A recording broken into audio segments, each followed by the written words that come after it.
야곱이 라반의 집에 이르다. 야곱이 베델에서 돌을 베개로 삼아 잠을 잘 때 사닥다리의 꿈을 꾸게 됩니다. 사닥다리는 아브라함과 이삭과 야곱의 후손으로 오실 예수님이 십자가에서 굳게 닫혀있는 하늘문을 여시고 복음으로 구원하신 자신의 백성에게 약속의 땅인 천국을 기업으로 주기 위하여 열린 문을 통하여 하나님 나라로 인도하시는 모습을 그리고 있는 것입니다. 이 꿈을 꾸고 잠에서 깨어난 야곱은 베개로 삼았던 돌을 세워 기둥으로 세우고 그 위에 기름을 붓고 베델이라 불렀다는 것입니다. 이는 예수님이 죽으시고 부활하심으로 교회의 기초들이 되어 교회를 세우는데 성령님이 복음을 깨닫게 하여 교회를 세운다는 뜻입니다. 이렇게 세워진 교회가 하나님의 집이 된다는 것으로 베델이라 불렀다는 것입니다. 그리고 야곱은 여호와께서 서원하게 되는데 자신에게 먹을 떡과 옷을 입혀주시고 평안히 아버지의 집으로 돌아오게 하시면 여호와께서 나의 하나님이 되고 야곱에게 주신 모든 것에서 10분의 1을 여호와께 드린다고 서원하게 됩니다. 떡과 옷을 입혀준다는 것은 복음의 말씀을 깨달아 믿게 하여 아버지의 집인 천국을 기업으로 주시면 그분은 나의 하나님이 되고 11조를 드린다는 것으로 입으로 주님이라 시인한다는 뜻입니다. 이렇게 서원한 야곱은 밧단 아람으로 가게 됩니다. 본문 1절부터 3절을 보겠습니다. 창세기 29장 1절 야곱이 라반의 집에 이르다 야곱이 길을 떠나 동방 사람의 땅에 이르러 본즉 그 들에 우물이 있고 그 곁에 양 셋대가 누웠으니 이는 목자들이 그 우물에서 양떼에게 물을 먹임이라.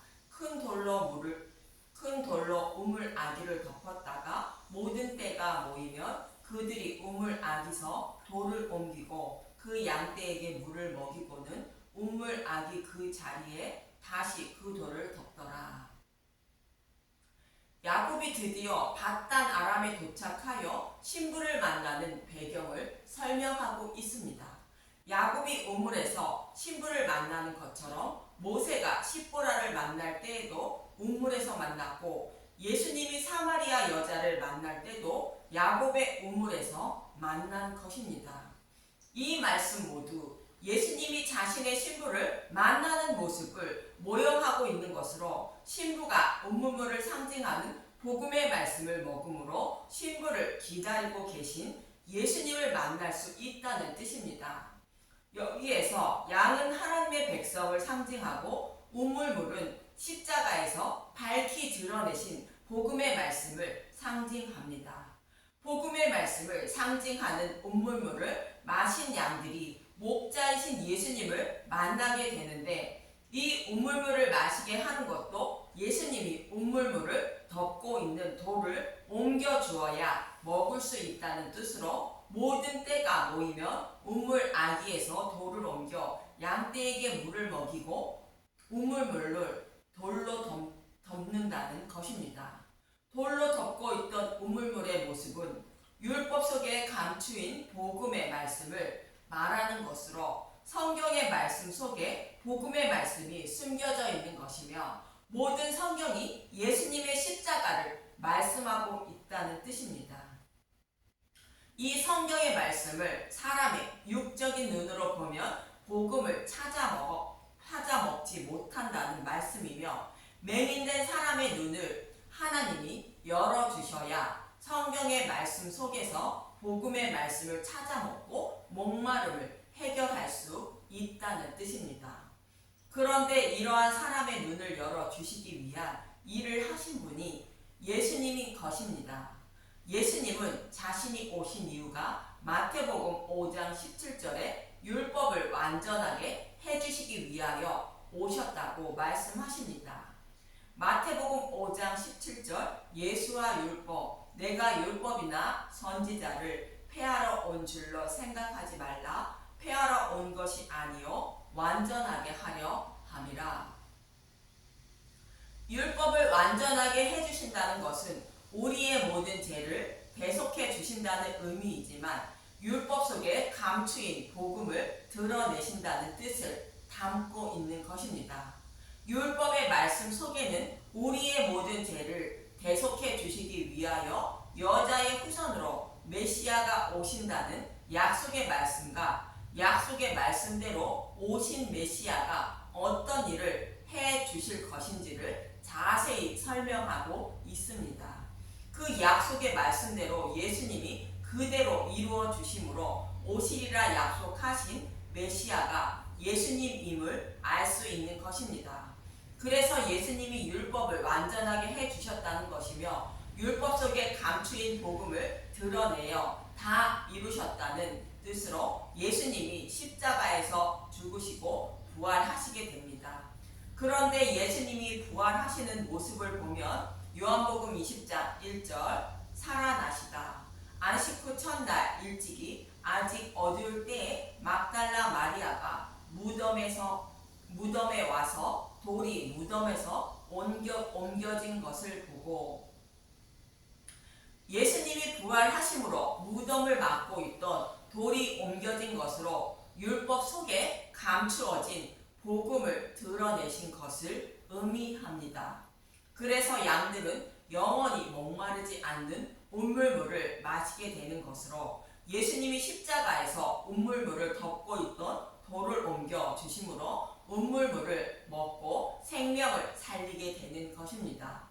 그런데 운물물을 열고 덮는다는 의미가 무엇인지 마태복음 13장 10절에서 13절을 보도록 하겠습니다. 마태복음 13장 10절 비유를 설명하시다. 제자들이 예수께 나와 이르되 어찌하여 그들에게 비유로 말씀하시나이까? 대답하여 이르시되 천국의 비밀을 아는 것이 너희에게는 허락되었으나 그들에게는 아니 되었나니 무릇 있는 자는 받아 넉넉하게 되되 없는 자는 그 있는 것도 빼앗기리라. 그러므로 내가 그들에게 비유로 말하는 것은 그들이 보아도 보지 못하며 들어도 듣지 못하며 깨닫지 못함이니라.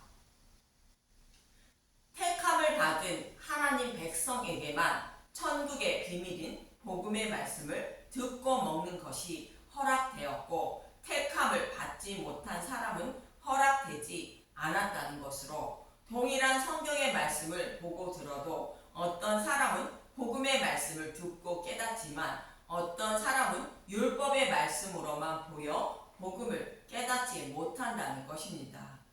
이 말씀이 양떼가 모이면 돌을 옮기고 양떼에게 물을 먹이고는 우물 아기 그 자리에 다시 그 돌을 덮더라는 의미로 자신의 양들에게는 돌을 옮겨 복음의 말씀을 먹이고 다른 양들에게는 복음의 말씀을 주지 않는다는 뜻입니다. 이처럼 예수님은 자신의 아들들에게 곧 양들에게 생명의 양식을 먹이기 위하여 죽으시고 부활하실 때 우물물을 덮고 있는 돌을 옮기시고 부활하신 것입니다. 그런 본문 4절에서 6절을 보면 창세기 29장 4절 야곱이 그들에게 이르되 내 형제여 어디서 왔느냐 그들이 이르되 하란에서 왔노라. 야곱이 그들에게 이르되 너희가 나홀의 손자 라반을 아느냐 그들이 이르되 아노라. 야곱이 그들에게 이르되 그가 평안하냐 이르되 평안하니라. 그의 딸 라헬이 지금 양을 몰고 오느니라. 야곱은 밧단 아람으로 가서 처음 만나는 신부가 라헬로 라헬이 양을 치고 있는 모습입니다. 그런데 야곱은 우물에 있는 목자들에게 본문 7절에 이렇게 말합니다. 창세기 29장 7절 야곱이 이르되 해가 아직 높은즉 가축 모일 때가 아니니 양에게 물을 먹이고 가서 풀을 뜯게 하라. 해가 아직 높은즉 양에게 물을 먹이고 가서 풀을 뜯게 하라 말합니다. 풀을 뜯게 하라는 것은 하나님의 말씀을 먹이라는 뜻인데 풀은 어린아이가 먹는 젖을 상징하는 것으로 율법의 말씀을 가르쳐 장성한 자가 되게 하라는 뜻입니다. 그리고 해가 높다는 것은 아직 심판의 때가 되지 않았다는 뜻이며 빛이신 예수님이 계시다는 것으로 심판의 날이 다가오기 전에 하나님 백성들에게 복음의 말씀을 먹여 생명을 살려야 한다는 뜻입니다. 예수님도 요한복음 9장 3절에서 5절에 이렇게 말씀하십니다.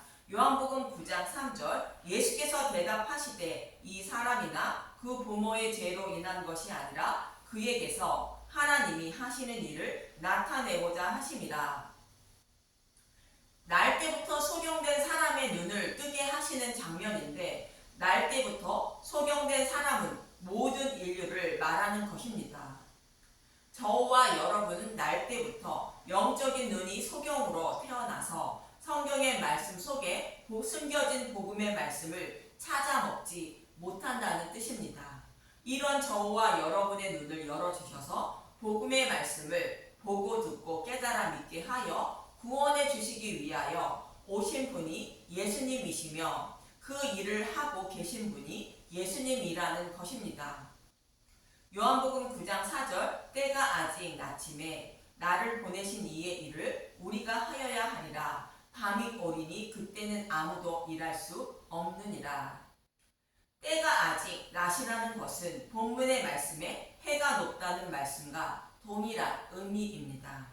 요한복음 9장 5절 내가 세상에 있는 동안에는 세상의 빛이로다. 때가 아직 낮이라는 것은 빛이신 예수님이 함께 계신다는 것으로 복음의 말씀을 가진 자들이 있다는 뜻입니다. 그런데 밤이 되는 것은 복음의 말씀을 가진 자들이 없으므로 빛이신 예수님이 함께 계시지 않아 밤이 되는 것으로 땅이 혼돈과 공허하며 흑암이 깊음 위에 있어 반드시 심판을 받게 되는 것입니다. 이 심판의 날이 다가오기 전에 빛이신 예수님을 전하여 영적인 눈을 뜨게 하여 생명을 얻게 해야 한다는 것입니다. 그래서 이어지는 7절을 보면 이렇게 말합니다. 요한복음 9장 7절 이르시되 실로암에 가서 씻으라 하시니 실로암은 번역하면 보냄을 받았다는 뜻이라. 이에 가서 씻고 밝은 눈으로 왔더라. 날 때부터 맹인된 자를 실로암 못에 가서 씻으라 하셨고 그가 실로암 못에 가서 씻으니 밝은 눈이 되었다는 것입니다. 여기서 실로암은 보냄을 받았다는 뜻으로 아버지께로부터 보내심을 받은 예수님을 말하는 것으로 복음의 말씀을 말합니다. 예수님이 십자가에서 밝히 드러내신 복음의 말씀을 먹음으로 영적인 눈이 떠지고 우물에 곧 복음의 말씀을 읽는 예수님을 만나 예수님의 신부가 되는 것입니다. 저와 여러분이 예수님의 신부가 되는 방법입니다. 그래서 야곱은 목자들에게 해가 아직 높은즉 양에게 물을 먹이고 가서 풀을 뜯게 하라고 말하는 것으로 실로암 못에 곧 복음의 말씀에 가서 눈을 씻게 하라는 말씀과 동일한 말을 하고 있는 것입니다. 야곱의 이러한 말에 목자들은 본문 8절에 이렇게 말합니다. 창세기 29장 8절 그들이 이르되 우리가 그리하지 못하겠노라. 때가 다 모이고 목자들이 우물 아귀에서 돌을 옮겨야 우리가 양에게 물을 먹이느니라. 이 말씀은 구약 교회의 모습으로 오시리라 약속하신 메시아가 오셔서 돌을 옮겨 주어야 양에게 물을 먹일 수 있다는 뜻으로 목자들이 우물 아귀에서 돌을 옮겨야 물을 먹인다고 말하는 것입니다. 그런데 라헬이 양을 몰고 왔다고 본문 9절에서 10절은 말합니다. 창세기 29장 9절 야곱이 그들과 말하는 동안에 라헬이 그의 아버지의 양과 함께 오니 그가 그의 양들을 치고 있었기 때문이더라. 야곱이 그의 외삼촌 라반의 딸 라헬과 그의 외삼촌 양을 보고 나아가 우물 아귀에서 돌을 옮기고 외삼촌 라반의 양떼에게 물을 먹이고. 야곱은 밧단 아람으로 가서 처음 만나는 신부가 라헬입니다. 그런데 본문 18절에 보면 이렇게 말합니다. 창세기 29장 18절 야곱이 라헬을 더 사랑함으로 대답하되 내가 외삼촌의 작은 딸 라헬을 위하여 외삼촌에게 7년을 섬기리이다. 야곱은 레아보다 라헬을 더 사랑한다고 말합니다. 라헬은 하나님이 사랑하신 유대인을 상징하는 자로 이스라엘 백성에게 율법을 주시면서 하나님의 양을 치라 말씀하신 것입니다. 이 말씀처럼 라헬은 아버지의 양을 치고 있다는 것입니다. 예수님은 유대인을 통하여 육신의 몸을 입고 오신 것으로 아버지의 양을 치고 있던 유대인을 우물에서 만나는 모습을 모형으로 말씀하고 있는 것입니다. 그리고 야곱은 라헬이 치고 있는 양을 보고 우물 안뒤에서 돌을 옮기고 양떼에게 물을 먹였는데, 이 모습은 예수님은 복음의 말씀을 유대인에게 먹이시고 그들에게 복음을 전하는 모습입니다. 또 이러한 야곱의 모습은 예수님이 자신의 양들에게 영원히 목마르지 않는 물을 먹이기 위하여 온몸을 덮고 있는 돌을 옮기시고 십자가에서 죽으시고 부활하시는 모습을 그리고 있는 것입니다. 이러한 일을 이루어 주시기 위하여 예수님은 육신의 몸을 입고 오신 것입니다. 저와 여러분도 하나님이 치고 있는 하나님의 양들입니다. 그래서 하나님은 저와 여러분에게 영원히 목마르지 않는 생명수를 먹이시고 생명을 살리기 위하여 우리의 목자 대신 예수님을 유대인을 통하여 보내주셔서 십자가에서 죽으시고 부활하여 온몸을 덮고 있는 돌을 옮겨주신 것입니다. 그 온물물을 곧 복음의 말씀을 마셔야 맹인된 눈을 떠지고 생명을 얻을 수 있음을 잊지 마시고 예수님이 주시는 온물물인 복음의 말씀을 더 사모하여 생명을 얻는 저와 여러분이 되셨으면 합니다. 오늘 방송 마치겠습니다. 감사합니다.